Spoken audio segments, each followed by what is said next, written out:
Hello everyone, my name is Muskan Verma और मैं आपको क्लास 12th का सब्जेक्ट बिजनेस स्टडीज़ पढ़ाऊंगी, जिसका पहला चैप्टर है nature and significance of management. तो फर्स्ट ऑफ ऑल हम लोग को ये जानने की ज़रूरत है कि मैनेजमेंट है क्या। ठीक है, मैनेजमेंट एक तरीके का एक्ट है जहाँ पे ये वहाँ पे परफॉर्म किया जाता है जहाँ पे ग्रुप ऑफ पीपल एक पर्टिकुलर गोल अचीव करना चाहते हो। ठीक है, तो मैनेजमेंट क्या करता है, ये देखता है कि उनको गाइड करता है, जो वर्किंग पीपल्स हैं उनको गाइड करता है कि कैसे वो अपना गोल जो है वो अचीव करें। प्लस ये भी देखता है कि वो जो पर्टिकुलर टास्क, जो उस गोल अचीव करने के लिए जो टास्क है वो कंप्लीट हुआ है कि नहीं। ठीक है, मैनेजमेंट किसी भी ऑर्गेनाइजेशन में बहुत इंपॉर्टेंट रोल प्ले करता है। हम लोग जानेंगे कि कौन कौन से इंपॉर्टेंट रोल है जो मैनेजमेंट हमारा प्ले करता है। तो पहली जो एग्जांपल है वो ये है कि मैनेजमेंट हेल्प करता है ऑर्गेनाइजेशन को अपना गोल अचीव करने में के लिए। ठीक है, जितना अच्छा मैनेजमेंट होगा इतने ही स्मूथली जहाँ के वो लोग पे वर्क करते हैं वो अपना गोल अचीव कर सकेंगे। ठीक है, किसी भी रिसोर्स को कितने अच्छे से यूज़ करना है ये भी मैनेजमेंट का ही टास्क होता है। वो देखते हैं कि जो वहाँ पे वर्कर्स हैं वो कैसे उस रिसोर्स को सही से यूटिलाइज़ कर रहे हैं। ठीक है, थ्रू मैनेजमेंट क्या होता है, जो ऑर्गेनाइजेशन की जो प्रोडक्टिविटी है वो इंक्रीज़ होती है। ठीक, मैनेजमेंट कोऑर्डिनेशन भी बहुत इंपॉर्टेंट रोल प्ले करता है। ठीक, कि वहाँ पे जो वर्कर्स वर्क कर रहे हैं वो आपस में कोऑर्डिनेट किया, पर्टिकुलर जो अलग अलग डिफरेंट डिपार्टमेंट्स होते हैं ऑर्गेनाइजेशन में, तो वो एक दूसरे से कोऑर्डिनेट करके काम कर रहे हैं या नहीं कर रहे हैं। ठीक, थ्रू मैनेजमेंट क्या होता है, मार्केट में जो चेंजेस आते हैं उनको अडेप्ट करने, उनको कैसे ईजिली अडेप्ट करना है ये भी मैनेजमेंट का ही काम होता है। ठीक, एक अच्छा मैनेजमेंट क्या करता है, जो वहाँ के एम्प्लॉयज़ होते हैं उनको भी मोटिवेट करता है। जितना अच्छा, अगर आपके एम्प्लॉयज़ खुश हैं तो उतनी ही जल्दी आपका जो ऑर्गेनाइजेशन है वो गोल अचीव करने में केपेबल होगा। मैनेजमेंट के थ्रू जो क्रिएटिविटी है और जो न्यू आइडियाज़ जो मार्केट में आते हैं उनको अडॉप्ट करने में हेल्प मिलती है। ठीक, इस चैप्टर में हम लोग क्या क्या पढ़ेंगे, इस चैप्टर में हम लोग पढ़ेंगे कि मैनेजमेंट की कैरेक्टराइजेशन क्या क्या है, उनके कैरेक्टरिस्टिक्स क्या क्या हैं, और हम लोग मैनेजमेंट के नेचर के बारे में पढ़ेंगे और कैसे मैनेजमेंट का जो रोल है आर्ट, साइंस और प्रोफेशन में क्या क्या रोल है मैनेजमेंट के। After then we will get to know कि about the functions of management, and the last one is the nature and importance of coordination. तो आपकी जो केस स्टडी देख रहे हैं इसमें मैनेजमेंट का रोल ही बताया गया है, कैसे मतलब जितना भी अच्छा मैनेजमेंट होगा कैसे एक पर्टिकुलर ऑर्गेनाइजेशन कैसे ग्रो करी है। ठीक, ये जो केस स्टडी है ये टाटा स्टील से रिलेटेड है। तो चलिए जानते हैं हम लोग इस केस स्टडी में क्या है। ठीक है, क्योंकि हम सब जानते हैं कि टाटा स्टील कंपनी है जो हमारे जमशेदजी नूसरवान जी उन्होंने इस्टेब्लिश करी थी 1868 में। तो उनकी जो सेंस ऑफ वैल्यूज़ थी और जो स्पिरिट ऑफ इनोवेशन था उसके थ्रू आज ये कंपनी एक अलग ही लेवल पे है। ठीक है, उनकी लाइफ में चार गोल थे, 4 गोल्स थे।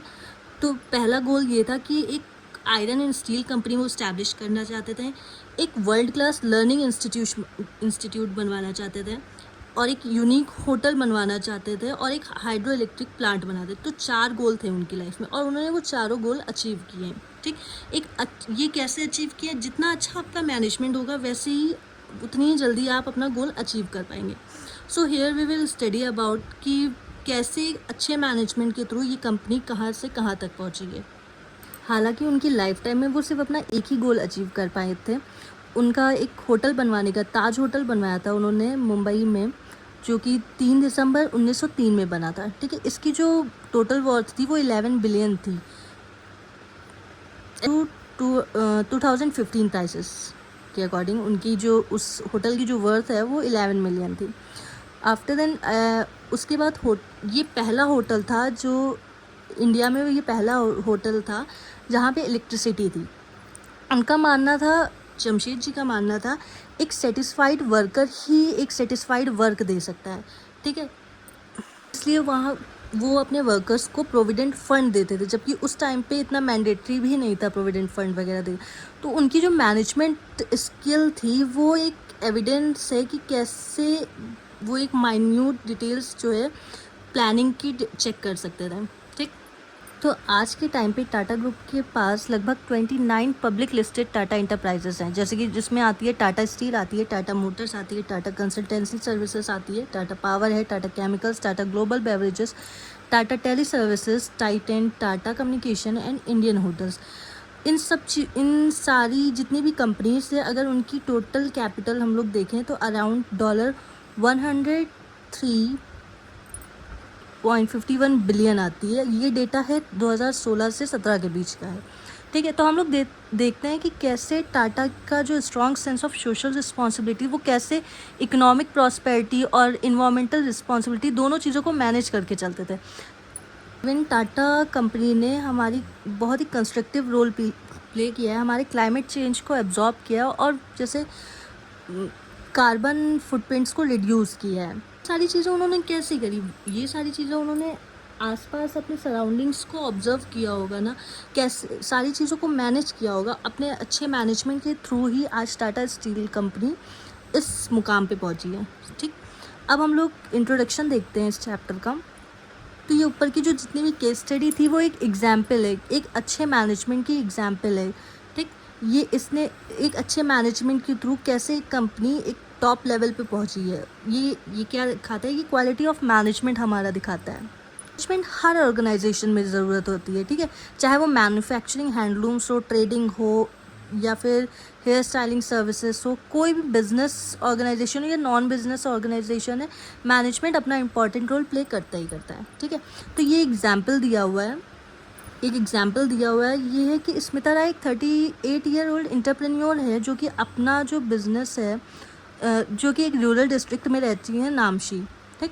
ये साउथ सिक्किम में है। ये बहुत ही इन क्राफ्ट की चीज़ों में बहुत अच्छी हैं, ठीक है। इनको कैंडल्स, वैक्स कैंडल्स वगैरह बनाना काफ़ी पसंद था। वैक्स कैंडल्स वगैरह बनाना ज़्यादा पसंद था। साथ ही साथ ये जो वैक्स की टॉयज़ और स्मॉल गिफ्ट्स और ये सब चीज़ें ये बनाती थी, तो के लिए इनका वर्क भी काफ़ी पसंद किया जाता था और लोग इनके वर्क को अप्रिशिएट भी करते थे।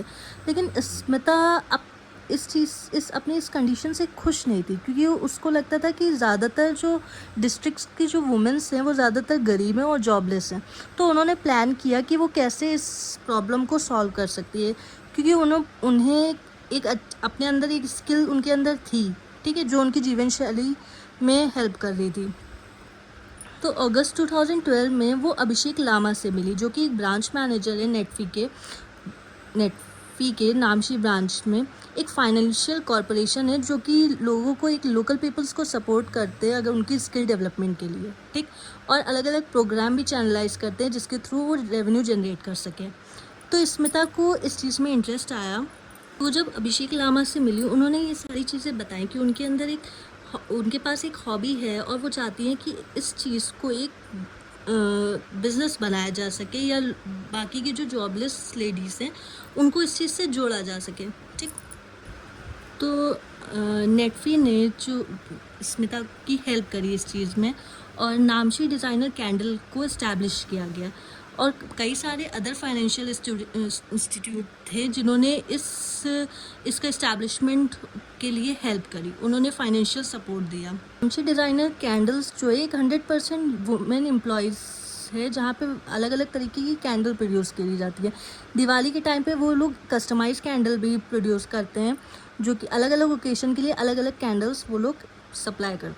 तो नामशी डिज़ाइनर कैंडल्स है, उसको कई सारे अवार्ड्स भी मिले हैं। North east women entrepreneur of the year भी मिला है 2015-16 में, और श्रीमानता शंकर मिशन गुवाहाटी के तहत भी उनको अवार्ड मिला है। तो अब स्मिता क्या कहती है, वो जो नामशी डिज़ाइनर कैंडल है, अब Smita now managing that enterprise, तो वो एक प्रिंसिपल मैनेजिंग, जैसे कि ये पूरा जितना हम लोग ने एग्जाम्पल पढ़ा, इसमें ऑब्जर्व किया होगा कि कैसे